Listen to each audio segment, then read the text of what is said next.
ظلم بھی چھوٹا لفظ ہے، اس نے اس بچی پر جو بربریت درندگی کے وار کیے ہیں کہ بچی اس وقت بے جان لاش کی صورت میں اسپتال میں موجود ہے۔ یہی وہ چہرہ ہے جسے بار بار ہم نے لوگوں کو دکھانا ہے کہ یہ وہ عورت ہے جس نے ایک ننھی معصوم بچی پر اتنا ظلم کیا ہے۔ یہی وہ چہرہ ہے جس کو بار بار ہمیں سوشل میڈیا پر لانا ہے تاکہ حکومت کا کوئی اعلیٰ عہدیدار دیکھ لے۔ یہی وہ چہرہ ہے جسے بار بار ہم نے انتظامیہ کے دماغوں پر ہیمر کرنا ہے کہ ان کو شرم آئے، تھوڑی وہ غیرت کھائیں اور ان کو سزا دیں۔ اگر ایسا ان کے کسی بچے کے ساتھ ہوا ہوتا تو میں دیکھتی کہ آج ریاستی مشینری کیسے نہ اس وقت سرگرم ہوتی اور کیسے اب تک مجرم سلاخوں کے پیچھے نہ ہوتے۔ تو ایک غریب اور معصوم ہونے کی سزا یہ دی جائے گی کہ اس سے اس کی جان لے لی جائے گی اور اس عورت سے کچھ نہیں پوچھا جائے گا، وہ آزاد گھومتی رہے گی۔ کچھ تو اپنے ضمیر کو جگائیں، جھنجھوڑیں، کچھ تو شرم کریں، کچھ حیا کریں، کچھ خدا کا خوف کر لیں، اور کچھ نہیں کرنا تو اس بچی کو آپ نے مرنے کے لیے چھوڑ دیا۔ زندہ لاش ہے اس وقت وہ بچی، اس کے گھر والوں پر کیا بیت رہی ہوگی۔ بسم اللہ الرحمن الرحیم، السلام علیکم، میں ہوں آپ کی میزبان فرح اقرار، اسی دعا اور امید کے ساتھ کہ آپ سب جہاں کہیں ہوں بالکل خیر خیریت سے ہوں، اپنے گھر والوں کے ساتھ، پیاروں کے ساتھ خوش باش انداز میں اپنی زندگی کو گزار رہے ہوں۔ جس وقت میں یہ الفاظ ادا کر رہی ہوں تو میرے ذہن میں صرف ننھی رضوانہ ہے جو اس وقت اسپتال میں موجود ہے۔ کل بتایا یہ گیا تھا کہ اس کی طبیعت کچھ بہتر ہوئی ہے، لیکن پھر سے اس کو آکسیجن پر ڈال دیا گیا ہے، اور آج کی ویڈیو میں آپ کو اس عورت کی شکل دکھانے والی ہوں جس کو میں عورت کے نام پر دھبا کہوں گی۔ ظلم بھی چھوٹا لفظ ہے، اس نے اس بچی پر جو بربریت درندگی کے وار کیے ہیں کہ بچی اس وقت بے جان لاش کی صورت میں اسپتال میں موجود ہے۔ تو آپ میرے ساتھ اس ویڈیو میں رہیے گا اور دیکھیے گا اس عورت کی شکل، اور پھر اس کو جتنا پھیلا سکتے ہیں، جہاں جہاں تک لے جا سکتے ہیں، وہ آپ نے ضرور لے کر جانا ہے، کیونکہ یہی وہ چہرہ ہے جس کو عدالتوں نے سزا دینی ہے۔ یہی وہ چہرہ ہے جسے بار بار ہم نے لوگوں کو دکھانا ہے کہ یہ وہ عورت ہے جس نے ایک ننھی معصوم بچی پر اتنا ظلم کیا ہے۔ یہی وہ چہرہ ہے جس کو بار بار ہمیں سوشل میڈیا پر لانا ہے تاکہ حکومت کا کوئی اعلیٰ عہدیدار دیکھ لے۔ یہی وہ چہرہ ہے جسے بار بار ہم نے انتظامیہ کے دماغوں پر ہیمر کرنا ہے کہ ان کو شرم آئے، تھوڑی وہ غیرت کھائیں اور ان کو سزا دیں۔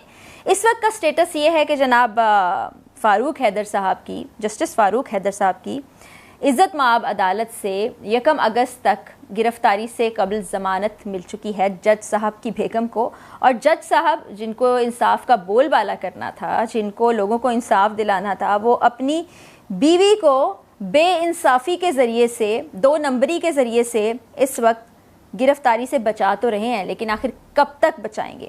میری اعلیٰ عدلیہ سے بھی یہ استدعا ہے کہ خدارا آپ اس کیس کو ٹیک اپ کریں۔ از خود نوٹس کتنے ہوئے ہیں اس سے پہلے بھی، اب کیوں نہیں لیتے از خود نوٹس؟ کیوں؟ اس لیے کہ وہ ایک معصوم غریب بچی ہے، کیونکہ اس کے ماں باپ کی کوئی جان پہچان نہیں ہے، کوئی تعلقات نہیں ہے، کوئی اس کا سیاسی بیک گراؤنڈ نہیں ہے، وہ کسی بیوروکریٹ کی بیٹی نہیں ہے، یا وہ کسی بزنس مین کی بیٹی نہیں ہے۔ اگر ایسا ان کے کسی بچے کے ساتھ ہوا ہوتا تو میں دیکھتی کہ آج ریاستی مشینری کیسے نہ اس وقت سرگرم ہوتی اور کیسے اب تک مجرم سلاخوں کے پیچھے نہ ہوتے۔ تو ایک غریب اور معصوم ہونے کی سزا یہ دی جائے گی کہ اس سے اس کی جان لے لی جائے گی، اور اس عورت سے کچھ نہیں پوچھا جائے گا، وہ آزاد گھومتی رہے گی۔ کچھ تو اپنے ضمیر کو جگائیں، جھنجھوڑیں، کچھ تو شرم کریں، کچھ حیا کریں، کچھ خدا کا خوف کر لیں، اور کچھ نہیں کرنا تو اس بچی کو آپ نے مرنے کے لیے چھوڑ دیا۔ زندہ لاش ہے اس وقت وہ بچی، اس کے گھر والوں پر کیا بیت رہی ہوگی۔ بار بار لوگ کہتے ہیں کہ جی اس کے گھر والے بھی قصوروار ہیں۔ کچھ لمحے کے لیے اس چیز کو اگر مان لیا جائے کہ ماں باپ کا قصور بھی ہے کہ انہوں نے اپنی بچی کو اس طرح سے بھیج دیا کسی کے گھر کام کرنے کے لیے، لیکن مجھے بتائیں، اس دن بھی میں نے یہ بات کی تھی کہ ستائے غربت سے نیچے رہنے والے لوگ کیا کریں؟ وہ تو بچے اس لیے پیدا کرتے ہیں کہ وہ بچے ان کے لیے کما کے لائیں اور وہ کھائیں۔ تو یہاں پر حکومت کی ذمہ داری آتی ہے نا کہ وہ کوئی ایسا سسٹم بنا دیں کہ آپ کے بچوں کی کفالت بھی ہو، غریب لوگوں کی کفالت بھی ہو، تاکہ اس طرح بچے نہ مریں، اس طرح گھروں میں ان پر تشدد نہ کیا جائے۔ پھر آپ کہتے ہیں کم عمر بچوں کو گھر پر نہ رکھو، ان سے کام نہ کرواؤ۔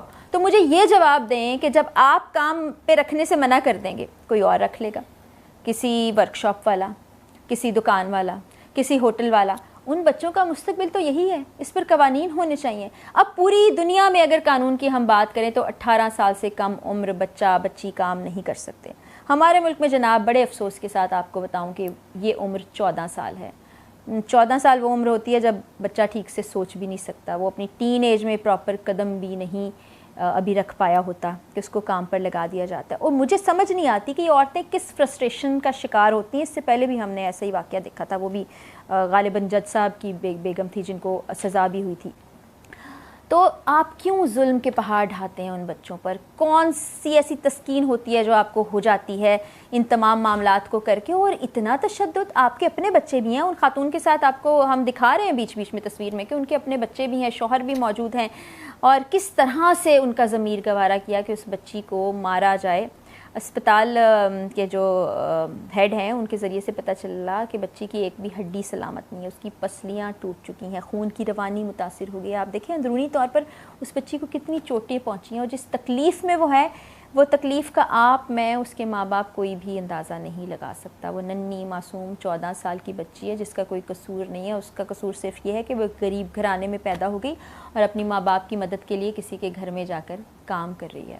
تو سومیا کو میں دکھا رہی ہوں اپنی ویڈیو میں, بار بار دکھا رہی ہوں, اس لیے دکھا رہی ہوں تاکہ آپ لوگ اس کو زیادہ سے زیادہ پھیلائیں, اور ساتھ ہی ساتھ ننھی رضوانہ کی تصویر بھی ہم آپ تک پہنچائیں گے. وہ والی تصویر جب وہ خوش باش تھی, جب وہ زندگی جی رہی تھی, ابھی تو وہ موت اور زندگی کی کشمکش میں مبتلا ہے.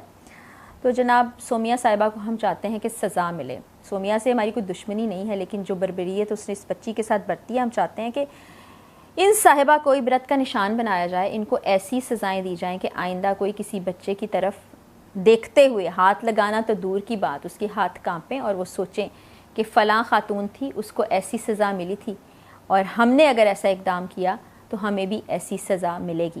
اب پاکستان میں قوانین تو موجود ہیں لیکن ان پر عمل درآمد نہیں ہوتا ہے. عمل درآمد اگر کہیں نہ کہیں کوئی تھوڑا بہت ہو بھی جائے تو اس کے بعد سزائیں نہیں ملتی ہیں, جو کہ سب سے بڑی وجہ ہے اس طرح کے جال کے پھیلنے کی. اور میں نے اپنے پروگرام جب ٹیلی ویژن کے لیے کیا کرتی تھی اسی طرز کا, جس میں سوشل ایشوز اور انویسٹیگیٹو رپورٹنگ میں کیا کرتی تھی, تو بہت سے معاملات میں ایسا ہوتا تھا کہ عدالت سے بالا بالا صلح صفائی کر لی جاتی تھی. صلح صفائی کیا ہوتی تھی کہ ماں باپ کو پیسے دے دیے جاتے تھے. اب وہ یہ اپروچ رکھتے تھے کہ بچہ تو ہمارا رہا نہیں یا بچی تو ہماری رہی نہیں, تو اب ہمارے پاس کچھ نہیں, تو ہم مالی مدد ہی حاصل کر لیں. تو میں رضوانہ کے والدین سے کہنا چاہتی ہوں کہ ایسی کوئی بات مت مانیے گا, ایسی کسی جھانسے میں مت آئیے گا. آپ کی بچی کے ساتھ جو ظلم ہوا ہے, اللہ اس کو زندگی دے, صحت دے, تندرستی دے. بہت سی دعائیں اس بچی کے ساتھ شامل ہیں. پاکستان پورا اس وقت ہاتھ اٹھا کے دعائیں کر رہا ہے.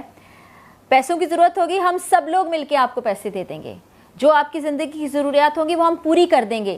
لیکن آپ کے پاس موقع ہے کہ ایسی درندہ صفت عورت کو عبرت کا نشان بنایا جا سکے. آج اگر آپ پیچھے ہٹ گئے تو پھر ایسی رضوانہ ہمارے سامنے آتی رہے گی, ایسی طیبہ ہمارے سامنے آتی رہے گی جو اس سے پہلے بھی کیس ہوا. نہ جانے ایسی کتنی بچیاں سامنے آتی رہیں گی اور پھر کوئی آواز اٹھانے والا نہیں ہوگا. اور یہاں حکومت وقت سے بھی میں کہوں گی کہ سب سے بہترین عمل تو یہ ہے کہ آپ اپنی مدیت میں اس کیس کو درج کرائیں, اس کیس کا فالو اپ کریں اور سزا دلوائیں ان خاتون کو. کیونکہ اگر آج آپ نے ان کو بچا لیا تو یہ درندگی کل کو کسی اور پہ ہوگی, اور پھر آواز اٹھانے والا کوئی نہیں ہوگا. ہم سوشل میڈیا پر آواز اٹھاتے ہیں, ٹرینڈز چلاتے ہیں, اس کے بعد ہوتا کچھ نہیں ہے. کچھ کرنا پڑے گا, خدا را کچھ کر لیں, کیونکہ میری سمجھ سے باہر ہے کہ ہم ان کو بچاتے کیوں. ایک اور نقطہ میں آپ کو کہوں گی, وہ تمام لوگ جو یہ کہہ رہے ہیں کہ یہ خاتون ذہنی مریضہ ہے, خدا را یہ مت کہیں ذہنی مریضہ نہیں ہے. اس نے جو کچھ کیا ہے پورے ہوش و حواس میں کیا ہے. اتنی ہی ذہنی مریضہ ہوتی تو اپنے بچوں پر تشدد کرتی, اتنی ہی ذہنی مریضہ ہوتی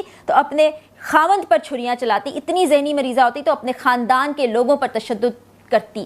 خدا کے لیے اس کو ذہنی مریضہ کہہ کر یہ مارجن نہ دیں کہ وہ بچ کر نکل جائے. سزا دلوانی ہے, یہ عزم کر لیں اور اسی پر آواز اٹھائیں. اسی کے ساتھ مجھے اجازت دیجیے, اسی دعا کے ساتھ کہ اللہ تعالی ہمارے پیارے پاکستان اور ہم سب پاکستانیوں کا حامی و ناصر ہو. اللہ حافظ.